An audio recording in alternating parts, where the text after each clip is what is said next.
চলো বন্ধুরা, সবাইকে আসসালামু আলাইকুম। সবাই কেমন আছো বলো? কিছু কিছু ছেলের জন্য কিছু কিছু পরিবার খারাপ হয়ে যায়। সবাইকে আমি বলছি না, কিছু কিছু ছেলের জন্য কিছু কিছু পরিবার খারাপ হয়ে যায়। তাদের উদ্দেশ্যে আমি কথাগুলো বলছি, আর ভিডিওগুলো তাদের উদ্দেশ্যেই বানাচ্ছি। কেউ কিছু খারাপ মন্তব্য করবে না। হয়তো কিছু জনকে এই ভিডিও ভালো লাগবে, না হয়তো খারাপ লাগবে। আমি সবার উদ্দেশ্যে ভিডিওটা বানাচ্ছি না আর করছি নাও। তো কিছু কিছু ছেলেদের জন্য বলছি, এটা পুরোটাই ভিডিওটাই হচ্ছে শুধু ছেলেদের জন্য।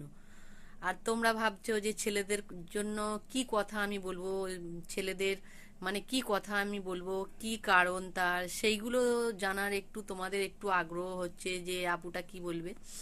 তো সবাইকে আমি বলে দিচ্ছি, সবাইকে আমি বলছি না কথাগুলো। কিছু কিছু ছেলেদের জন্য কিছু কিছু পরিবার খারাপ আছে। আর সব থেকে বড় কথা হচ্ছে, আমি বাবা মাকে নিয়ে কথা বলতে খুব পছন্দ করি। আমার বাবা মাকে নিয়ে কথা বলতে খুব ভালো লাগে। এই বিষয় নিয়ে কিছু কথা তোমাদের সাথে আমি শেয়ার করব।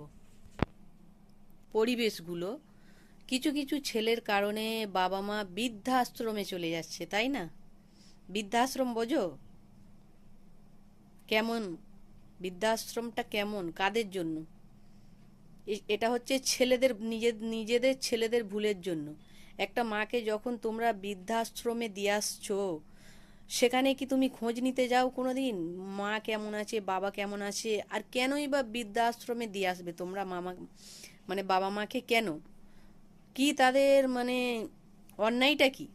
তোমার মতো ছেলেকে জন্ম দিয়ে কর্ম করতে পেরে বড় করে, তা সেটাই কি তার সব থেকে বড় দোষ হয়ে গেল?